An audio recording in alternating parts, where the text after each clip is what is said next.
मथुरा वृंदावन को मिनी पाकिस्तान बनाने की चल रही थी तैयारी। योगी की एटीएस ने रातों रात 400 रोहिंग्या मुसलमानों को किया गिरफ्तार। कृष्ण की नगरी से चल रहा था साजिश का बहुत बड़ा प्लान। एक्शन में आया योगी। पहुंच गया बुलडोजर। कोई नदी पार कर आया तो कोई मुंबई बोलकर मथुरा चला गया। बन गई थी रोहिंग्या की बस्ती। नमाज के लिए अलग से जगह। कैसे कब्जा करते जा रहे थे रोहिंग्या। अब 1 एकड़ में बसे झुग्गी झोपड़ी में पसर गया सन्नाटा।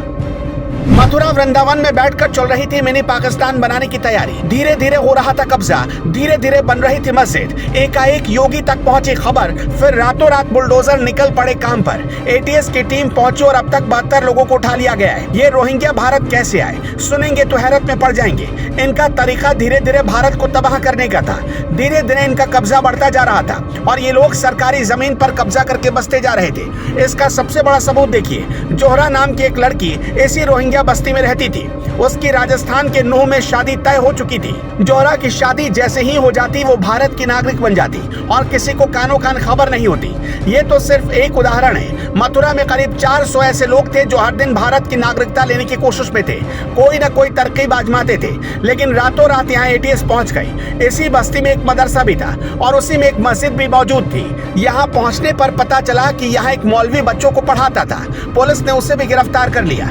इसी मदरसे के बराबर एक और झुग्गी थी जिसके बारे में जानकारी करने पर पता चला कि वो बस्ती की मस्जिद है जहां नमाज हुआ करती थी। दोनों की जगह पर अब सन्नाटा पसरा हुआ है। कुछ लोग पुलिस गिरफ्त में और जो बच गए वो रातों रात भाग खड़े हुए। अब इस बस्ती में चंद महिलाएं बची हैं। बस्ती से 200 मीटर आगे 1 एकड़ खेत में कुछ झुग्गी झोपड़ी बनी है। यहीं पर कुछ दुकान भी बना लिए गए रोहिंग्याओं के द्वारा। इस इलाके में म्यांमार से आकर कई लोग बस गए और सारे के सारे अवैध। रोहिंग्या मुसलमानों के इलाके में आने के बाद ये धीरे धीरे जगह जमीन पर कब्जा करके अपना विस्तार कर रहे थे। इनमें से कई लोग पहले भारत आते हैं, फिर भारत की सरकार के खिलाफ हंगामा करके अपना स्थायी ठिकाना बनाने लगते हैं। इनकी कोशिश होती थी अपनी बेटियों को अधेड़ उम्र के बुजुर्गों से शादी करके उन्हें भारत में स्थायी ठिकाना मिल जाए। ये लोग भारत में रहकर कई बार भारत विरोधी काम करते हुए पकड़े गए। यूपी एटीएस ने सहारनपुर, गाजियाबाद, मथुरा समेत 6 जिलों में छापेमारी कर अवैध रूप से रह रहे 74 रोहिंग्या मुसलमानों को गिरफ्तार किया। गिरफ्तार रोहिंग्याओं में महिलाएं और बच्चे भी शामिल हैं। ये सभी अवैध तरीके से बांग्लादेश के बॉर्डर को क्रॉस करके भारत आए थे और यहाँ पर आकर झुग्गी झोपड़ी में रहने लगे। कोई मुंबई जाने के बहाने निकला, लेकिन मथुरा और वृंदावन के कोने में आकर उसने अपना ठिकाना बना लिया।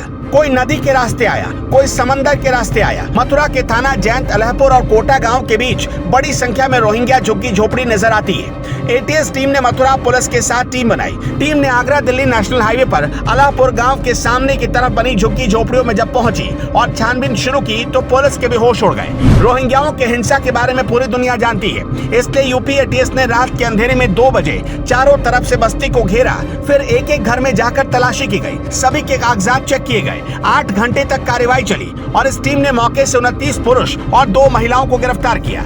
मथुरा की तरह ही एटीएस ने हापुड़ के धौलाना में छापा मारा। टीम ने गांव खिचड़ा के आसपास अलग अलग फैक्ट्री में काम करने वाले 16 रोहिंग्या मुसलमानों को पकड़ा है। हापुड़ पुलिस ने बताया कि धौलाना थाना क्षेत्र के गांव खिचड़ा में पकड़े गए रोहिंग्याओं से पूछताछ जारी है। इसी तरह अलीगढ़ में भी एटीएस की लोकल यूनिट और पुलिस की ज्वाइंट टीम ने छापेमारी करते हुए ऊपरकोट के इलाके से 17 रोहिंग्या मुसलमानों को गिरफ्तार किया, जिनके पास भारत का कोई वैध दस्तावेज नहीं है। पकड़े गए 17 रोहिंग्या में 7 पुरुष और 10 महिलाएं शामिल हैं। इसके अलावा 8 बच्चे भी हैं, जिनको उनके परिवार के साथ पुलिस उठा ले गई है।